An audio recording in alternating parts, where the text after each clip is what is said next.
Hola, ¿qué tal? Bienvenido a esta tercera sesión de tu curso ISO 9001 2015, en donde estaremos revisando los temas de planificación y apoyo.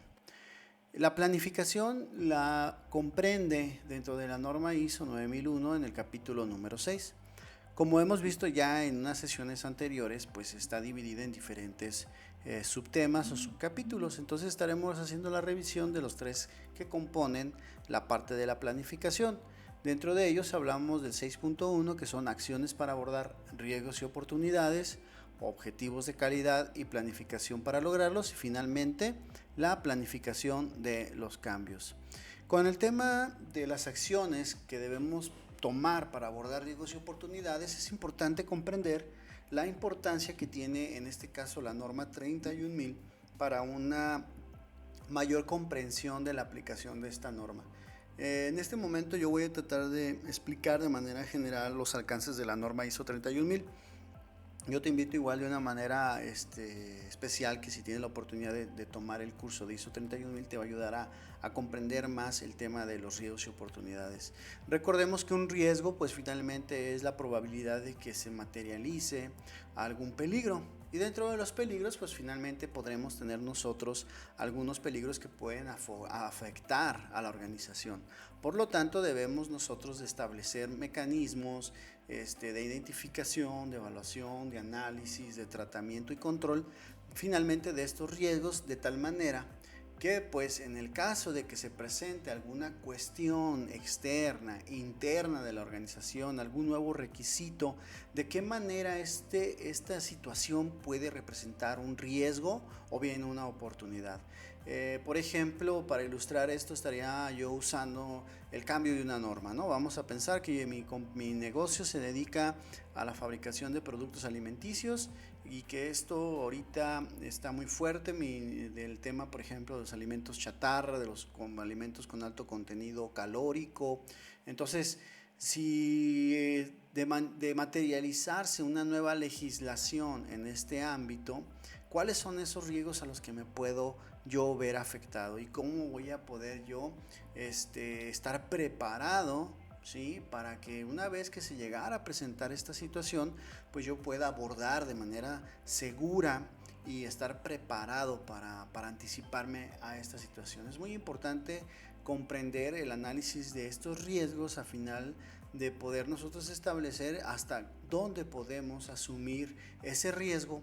Y no todos los riesgos, como mucha gente no lo cree, bueno, dice, los riesgos a veces también son positivos, ¿no? Yo me arriesgo, tomo el riesgo de aceptar un nivel de incertidumbre o de duda, ¿sí?, para alcanzar algo mejor. Entonces, le apuesto a esto para pensar que voy a lograr este objetivo, ¿no? Entonces, los riesgos y oportunidades finalmente se vuelven una parte importante, ya que esto nos va a permitir a nosotros como organización identificar estas consideraciones, estas cuestiones, y de tal manera que la organización pueda asegurar que el sistema de gestión, a pesar de estas situaciones de riesgo, pues logra los resultados que se han previsto, ¿no? Estos resultados que se han planteado.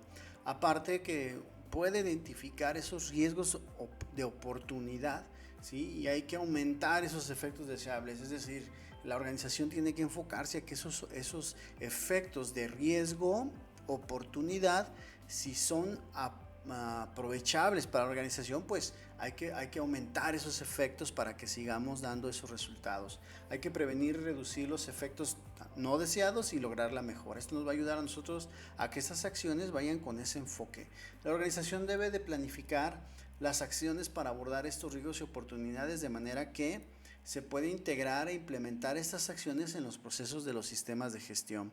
Yo tengo un proceso de sistema de gestión, ya lo vimos en el apartado número 4, y dentro de esos procesos del sistema, pues entonces yo tendré que haber implementado o integrado estas acciones para poder contener, para poder asegurar, para poder aumentar o prevenir o la mejora de mis condiciones de acuerdo a esta identificación.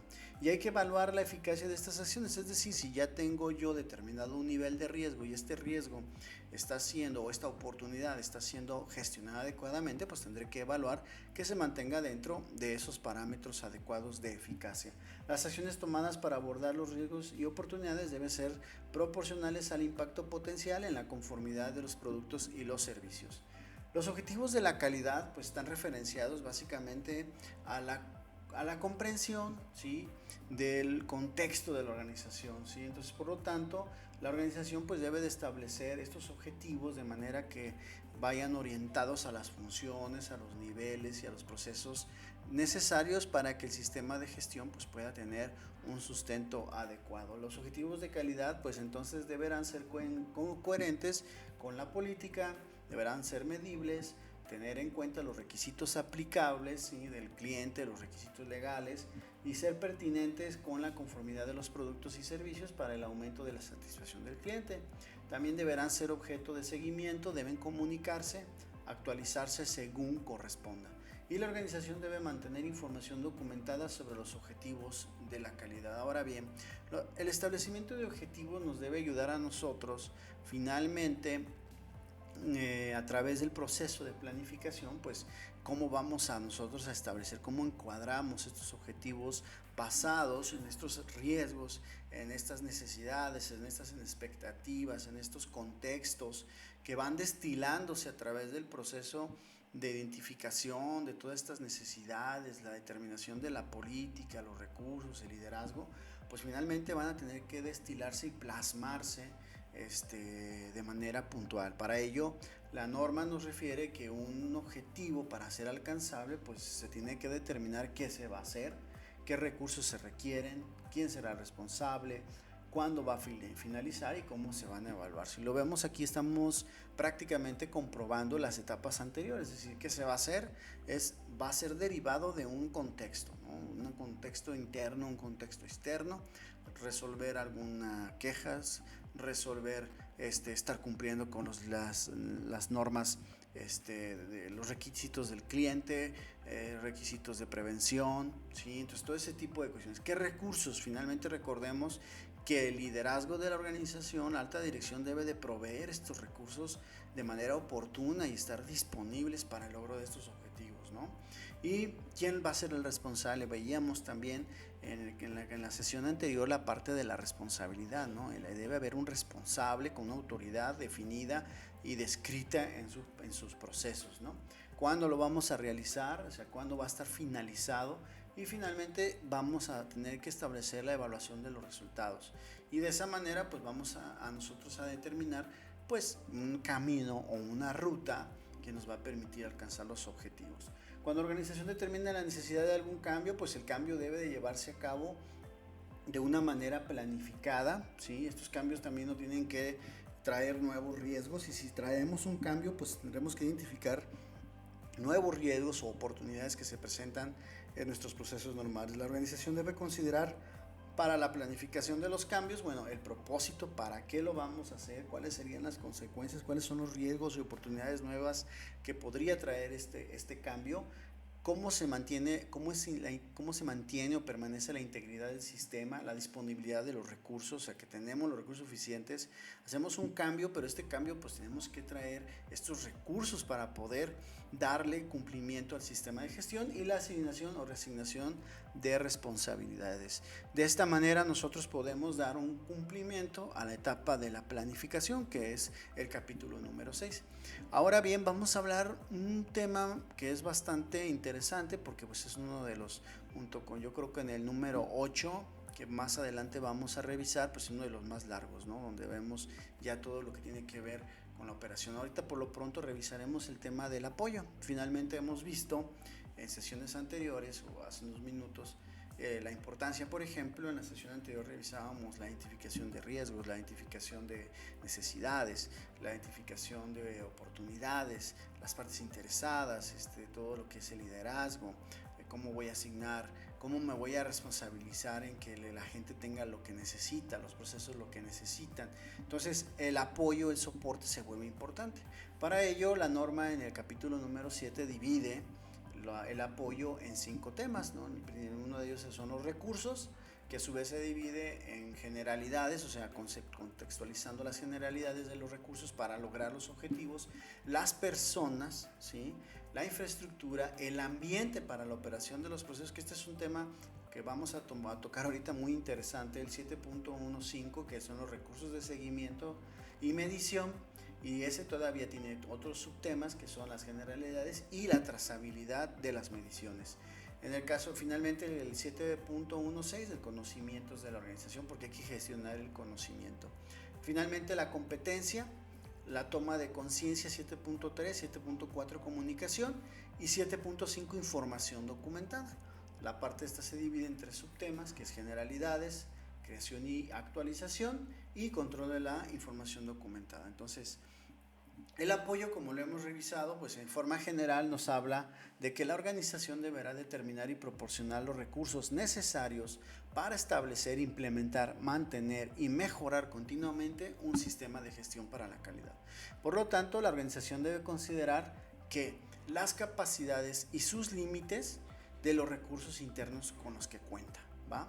Y que se necesita obtener quizás proveedores externos para complementar estas demandas o estas capacidades y expandir esos límites de sus recursos que tiene por el momento. Para ello, la organización también debe considerar el apoyo por parte de las personas, es decir, de determinar y proporcionar las personas necesarias para la implementación eficaz de su sistema de gestión para la operación y el control de los procesos. Entonces estamos hablando de equipos específicos que nos ayuden a lograr la eficacia y la eficiencia en su sistema de gestión para su operación y para su control en todos los procesos. Además, la organización también debe de proporcionar, determinar y mantener una infraestructura necesaria para la operación de sus procesos y lograr una conformidad de los productos.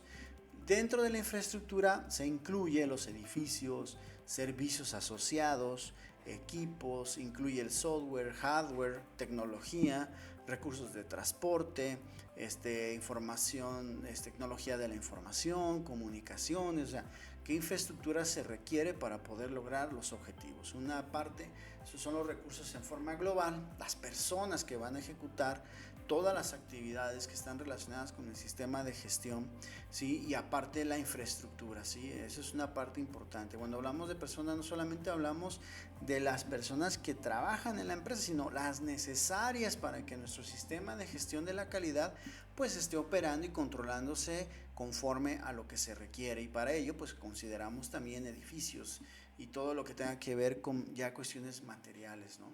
Aquí es muy importante, la norma menciona este capítulo nuevo, este nuevo, vamos a decirlo así, subtema, en donde toma en cuenta el ambiente para la operación de los procesos. Entonces, la organización deberá determinar y proporcionar un ambiente necesario y adecuado para la operación de sus procesos y para lograr conformidad de los productos y servicios. Es decir, yo tengo una empresa que se dedica a vender productos alimenticios, entonces tendré que proporcionar un ambiente adecuado para la operación. Y aquí entra mucho, para mí, desde mi punto de vista, este apartado de la norma es como el ancla, ¿sí? Es un ancla que va a dar la pauta para el cumplimiento o la integración de nuevas normas, ¿no? Una característica específica de la nueva norma 9000, de las normas ISO, es que ya se ha logrado alinear los capítulos, la estructura, ¿no? Y a esto le llaman estructura de alto nivel, es decir, la mayoría de los capítulos, todos los capítulos se alinean con otros estándares como 14000, como 45000, ¿no? Entonces 22000, 50000. Entonces, ¿qué es lo que se pretende? Es que se encuentre una integración de toda esta parte, y que pues si yo estoy dedicado a una industria donde tengo que tener consideraciones específicas de salud, pues entonces tendré que considerar estos elementos de sanidad, de inocuidad, para lograr que mis procesos y mis productos sean conformes a lo que yo estoy ofreciendo. Y otro elemento es importante que se ha incluido es el ambiente adecuado para los factores humanos y físicos, es decir, se incluyen aquellas situaciones sociales en donde el trabajador no puede estar rindiendo de manera adecuada. Y pues ejemplos como actividades, un entorno organizacional favorable, no sé si a alguien le suene esa determinación. Y si no, yo te invito a que inclusive ya veas la norma 035 de la Secretaría del Trabajo y Previsión Social. Aquí es un tema interesante porque esta nueva norma oficial mexicana pues era necesaria para poder dar un contexto más adecuado a la viabilidad de la implementación de muchas normas internacionales que, aunque son de carácter voluntario, implican muchas cuestiones que tienen que ver con la calidad, con la productividad. ¿Sí? Acordémonos que hay factores psicosociales que alteran al desempeño del trabajador, y entre ellos está las cuestiones discriminatorias, libre de los espacios libres de conflictos, el estrés, el agotamiento, el cuidado de las emociones, la seguridad del mismo trabajador, ¿no? Que se encuentre trabajando en un lugar adecuado, sin ruido, con eliminaciones adecuadas, es decir, cumplimientos que tienen que ver con un espacio de trabajo en donde también el factor humano incide en la calidad del producto, ¿no? Entonces, yo te invito a que tengas una oportunidad. También tenemos el curso de la norma 35 donde puedes aprender sobre estos factores y cómo se vinculan con otras normas oficiales mexicanas, ¿no? El apoyo también tiene que ver con el seguimiento y la medición, es decir, darle al personal, darle al sistema de gestión los elementos necesarios para poder establecer validez y fiabilidad de los resultados que estamos generando durante nuestros procesos de manufactura, durante nuestros procesos de producción, de tal manera que logremos establecer la conformidad de los requisitos del cliente, de los requisitos legales que se deben de cubrir en nuestros productos y servicios, e incluida la información. Entonces, ¿de qué manera vamos a proporcionar esto? Bueno, pues a través de actividades específicas, asegurarnos que la idoneidad de la continuidad del producto, del proceso, tiene un propósito final, ¿no?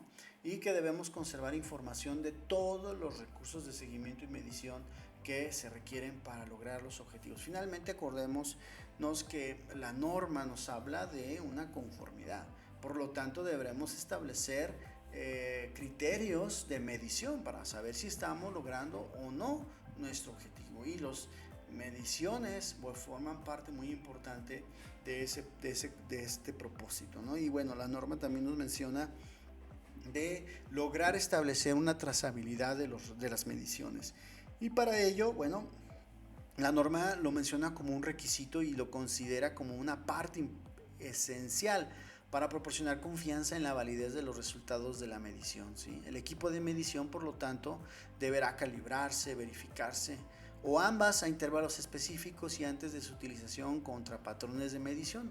Estos patrones pues deben de conservarse, y la información también, para ser utilizada en calibraciones o verificaciones. También debemos de identificar cómo se encuentran, en qué estado están, si no están vencidos, si no están alterados, dañados. Y finalmente es importante que todos nuestros patrones de medición, todas nuestras básculas, todos nuestros sistemas de medición pues estén adecuadamente ajustados, que no estén deteriorados, que vayan a invalidar precisamente su estado natural o su estado de calibración, y que pueda incidir en los resultados finales. Recordemos que una de las mejores formas de poder resolver un problema, pues muchas veces establecemos el problema, pero a la hora de hacer las mediciones, eso es muy importante. Nuestro sistema de medición debe de estar calibrado, debe de ser reproducible, debe de ser repetible, ¿sí? Entonces tenemos que lograr que nuestras mediciones, ese elemento con el que estamos midiendo, pues está adecuadamente calibrado, ¿no? Entonces sí se recomienda pues que estos elementos de trazabilidad pues estén cumpliendo conforme a lo que la norma nos marca. El tema del conocimiento de la organización pues se refiere a determinar estos procesos de conocimiento que se deben de dar para lograr la conformidad de los productos y servicios. Los conocimientos pues deben mantenerse y ponerse a disposición en la medida que sea necesario. Cuando se abordan las necesidades y tendencias cambiantes, la organización debe considerar sus conocimientos actuales y determinar cómo adquirir o acceder a los conocimientos adicionales necesarios y a las actualizaciones requeridas. Esta parte es muy importante, es un tema que se viene manejando durante mucho tiempo de manera pues común, sí, pero no había una referencia documental como hoy la ISO la propone. ¿Cuál es? Normalmente en algunas organizaciones el conocimiento de la operación de máquinas, el conocimiento de operación de sistemas, el conocimiento de operación de negocios, de alguna información sensible, recae en algunas personas que típicamente están dentro de la organización y que nunca ha sido documentada, nunca ha sido creado. Por ejemplo, yo les llamo en algunas empresas que damos asesoría, crea una Wikipedia de buenas prácticas, una Wikipedia de información, de conocimiento que la empresa ha generado a lo largo del tiempo. Finalmente esto deberá de ser gestionado, con el conocimiento se tiene que gestionar, y esa es la parte importante de la nueva norma también, que considera estos cambios, de qué manera vamos a obtener esta información y cómo vamos a estar gestionando el conocimiento, cómo vamos a adquirir, cómo vamos a acceder a esos nuevos conocimientos, cómo vamos a apoyar al personal para la mejor toma de decisiones y qué acciones pueden llevar a implicar, ¿sí? La conformidad de estos productos y servicios. Es que aquí yo me sé que este movimiento, entonces que puedo hacerle esto a la máquina, que puede el proceso. Entonces, ese tipo de situaciones son importantes que se consideren al momento de establecer el apoyo en las cuestiones de conocimiento de la organización. La competencia se vuelve también una parte importante, porque la organización debe determinar la competencia necesaria para las personas que realizan bajo su control un trabajo que afecta al desempeño y eficacia del sistema de gestión. La competencia pues también debe asegurar de que las personas sean competentes.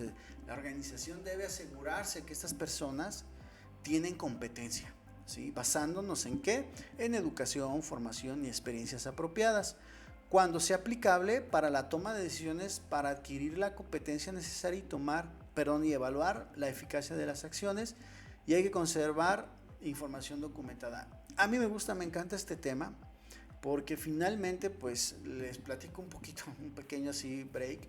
En este momento, por ejemplo, somos un centro de evaluación de competencias del Sistema Nacional de Competencias, de la CONOCER y de la SEP, que da cumplimiento a la legislación de trabajo y a la legislación de la ley de educación.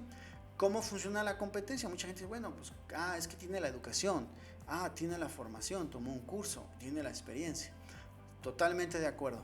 La competencia se logra desde el punto de vista de lo que es el Sistema Nacional de Competencias, es el conocimiento, ¿sí? O sea, yo sé que sé, ¿sí? El segundo es el desempeño, o sea, sé hacer las cosas. Y el tercero es que sé, es decir, que soy una persona que soy y aparte me apropio de las cosas, es decir, soy capaz de debatir, soy capaz de refutar, soy capaz de tomar decisiones. Y entonces el sistema, por ejemplo, el Sistema Nacional nos dice que son tres cosas, ¿no? El conocimiento, el desempeño y las actitudes y habilidades o hábitos que la persona va a desarrollar durante la adquisición de un conocimiento. Entonces, cuando hablamos de competencia, tenemos que buscar la manera de certificar a las personas basado en su conocimiento, en su capacidad de resolver problemas, de desempeñar una función y en las actitudes y hábitos que la persona tiene con respecto a el problema o a la situación que se vive. Y eso va a permitir que la organización pues crezca y esté cada día más fortalecida. Permitirá, por lo tanto, vincular la toma de conciencia. Una persona sabe, conoce, hace y se interioriza de la información, entonces es capaz, ¿sí?, de realizar un trabajo adecuado y toma conciencia de que lo que está haciendo apoya la política de calidad, logra un objetivo y que lo que hace contribuye a que el sistema de gestión logre los beneficios y se mejore el desempeño de la organización de una manera importante. Las implicaciones también las comprenderá, porque sabe él que si no se cumple con el estándar o con las acciones de competencia adecuada, pues habrá un incumplimiento probablemente de un requisito para un cliente.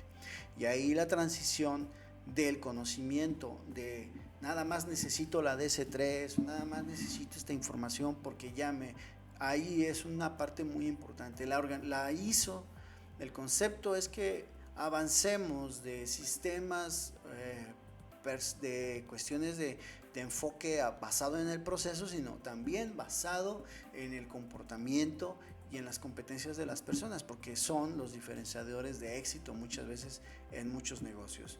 La toma de conciencia, pues nos aseguraremos que la gente está comprendiendo, que contribuye y las implicaciones.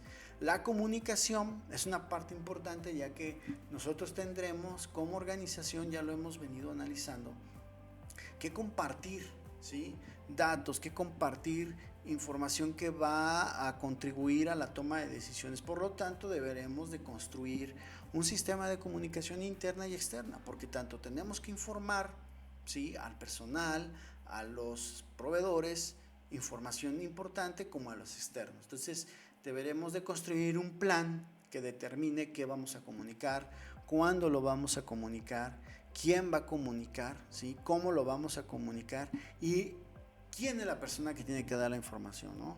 ¿Qué debemos de comunicar? El plan. ¿Cuándo? Pues cada mes o cada 3 meses o cada año. ¿Sí? ¿Quién lo va a comunicar? El director, el responsable del área. ¿Cómo lo va a comunicar? A través de un memorándum, va a ser una reunión. ¿Y quién comunica? Pues bueno, esa es la parte importante que tenemos que ir dando como marco al cumplimiento de la comunicación. Recordemos que una de la parte importante es también la norma hoy por hoy habla referente al tema de la información documentada. La información documentada, la nueva versión considera cualquier medio, ¿no? Cualquier medio, desde hasta una servilleta, un medio electrónico. Si bien hay organizaciones que ya tienen un sistema de gestión maduro, porque ya lo llevan de bastante tiempo atrás, pues ya ellos tienen pues mucha información que está documentada, ¿no? Información documentada pues es precisamente estos datos, estos datos que construyen el concepto de información, ¿no? Y estará documentada y soportada. Entonces la versión nos dice que la información documentada pues será la requerida por las normas respectivas y la que la empresa también o la organización requiera para demostrar su eficacia. Es decir, ¿qué te aplica? ¿Qué cosas son las que te aplican? ¿Cuáles son los requisitos de tus clientes? Documentarlos, y también las cuestiones de evidencias que se tienen que ir generando o registros que se tienen que ir generando a lo largo de los procesos del sistema de gestión. Para crear y actualizar una información, pues hay que identificarla, poner una descripción. El formato, pues hay que hacerlo en un idioma específico, español o inglés. Qué versión de software, gráficos, cómo se va a revisar, cómo se va a aprobar, ¿no? Entonces, esto ya estamos hablando de cómo voy a crear y voy a actualizar mis documentos. ¿Cómo voy a controlarlos? Pues entonces deberé de considerar que estén disponibles, que sean protegidos, ¿sí? Evitar que de pronto por alguna cuestión sean modificados intencional o no intencionalmente, cómo los voy a almacenar, cuáles son las condiciones, ¿sí? La conservación como tal, la distribución, el acceso, cómo voy a recuperar o voy a usar esa información, la legibilidad, los controles de cambio, la retención y disposición final de información documentada que por el tiempo pues ya tiene que salir de nuestro control, ¿no? Los documentos que son de origen externo, pues tendré que también tener un control específico de esos documentos, porque algunos pueden ser recetas especiales del proveedor, ¿no? Entonces tendremos que mantener esa información documentada y mostrar evidencia de que la estamos protegiendo contra una modificación no intencionada. Entonces, con eso nosotros estaremos dando un cumplimiento general al enfoque de los capítulos 6 y 7 como lo hemos venido analizando. Bueno, hasta aquí vamos a dejar esta sesión. Te invito a que realices tu actividad, ¿sí? Te des tu tiempo. También ejecutes tu evaluación intermedia de esta sesión y nos vemos en la siguiente.